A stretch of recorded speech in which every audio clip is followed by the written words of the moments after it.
The FedEx Cup's playoff structure is quietly breaking players, and Robert MacIntyre just proved it. He shot an 82. McIntyre, PGA Tour professional, world top 20 ranked Scottish Ryder Cup star, posted the single worst round of his entire professional career at the FedEx St. Jude Championship, the opening event of the 2026 FedEx Cup playoffs. 12 over par, 4 water balls, and 100-degree heat. Dead last in a 69-player field. He survived it. I walked off the course.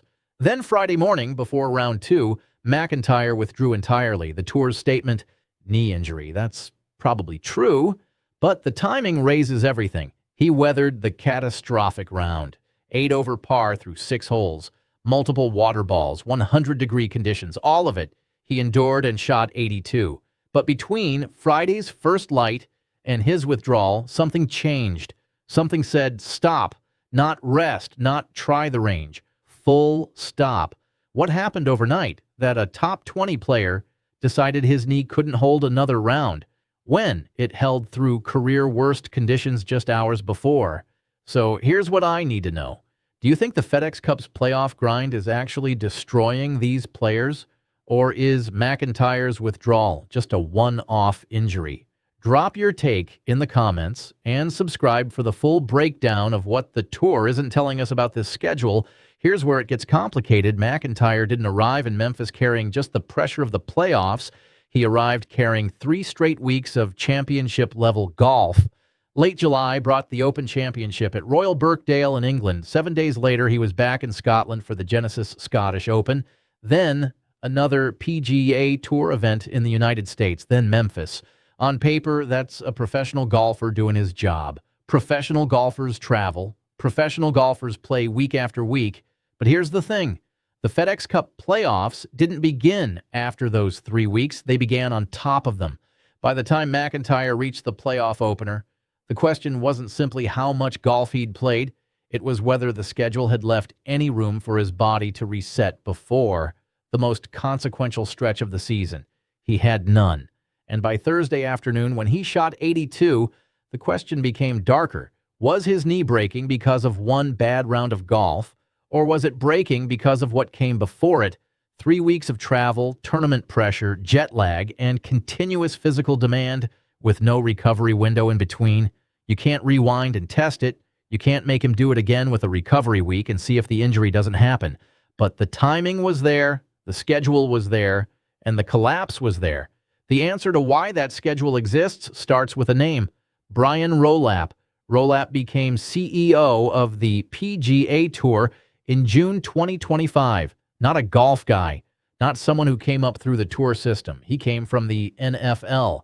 22 years in professional football, managing schedules, managing broadcast windows, managing the narrative around competition.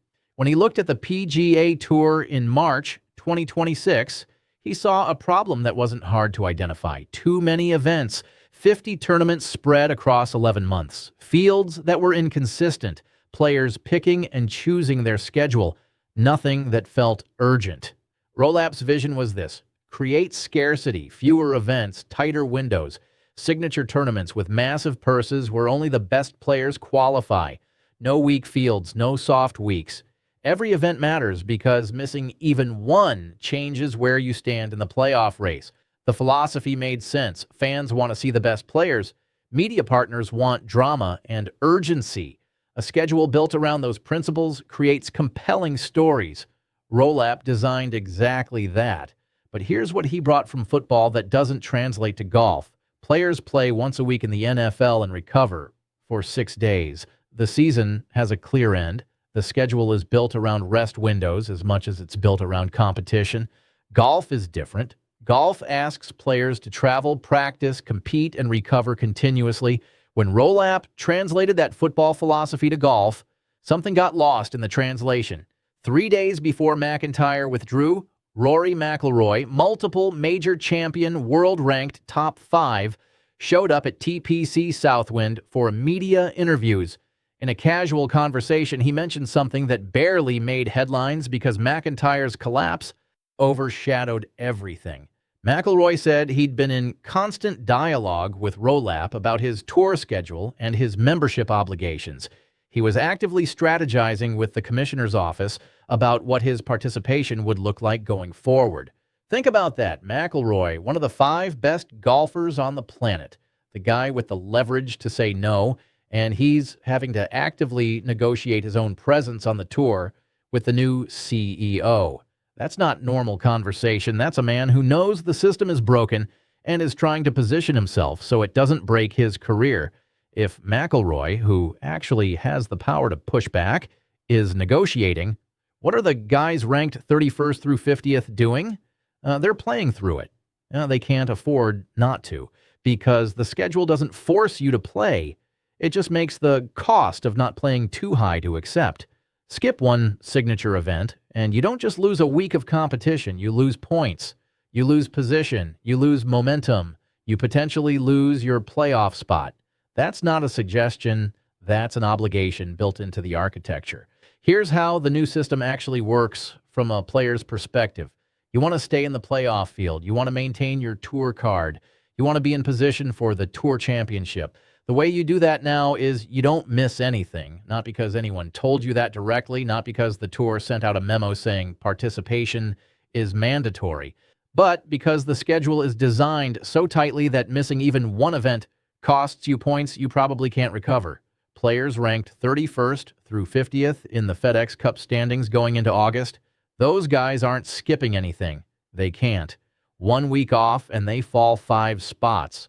Fall 5 spots and they're suddenly fighting for their playoff life.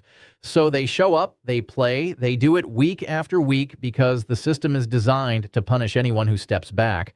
Rolapp didn't create a rule that says you must play 3 weeks in a row.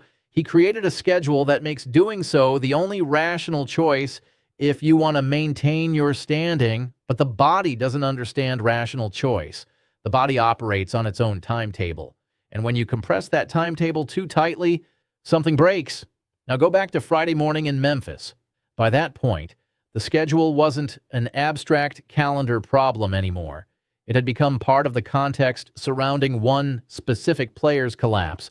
McIntyre had already endured the travel, the tournament load, then an opening round that went catastrophically wrong.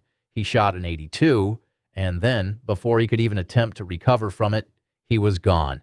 Plenty of players have bad rounds. Plenty of players have injuries that have nothing to do with schedule.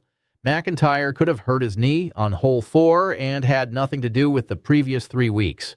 But the timing is there. The facts are there. The schedule is there. You can't not notice it, yet no one's saying it directly.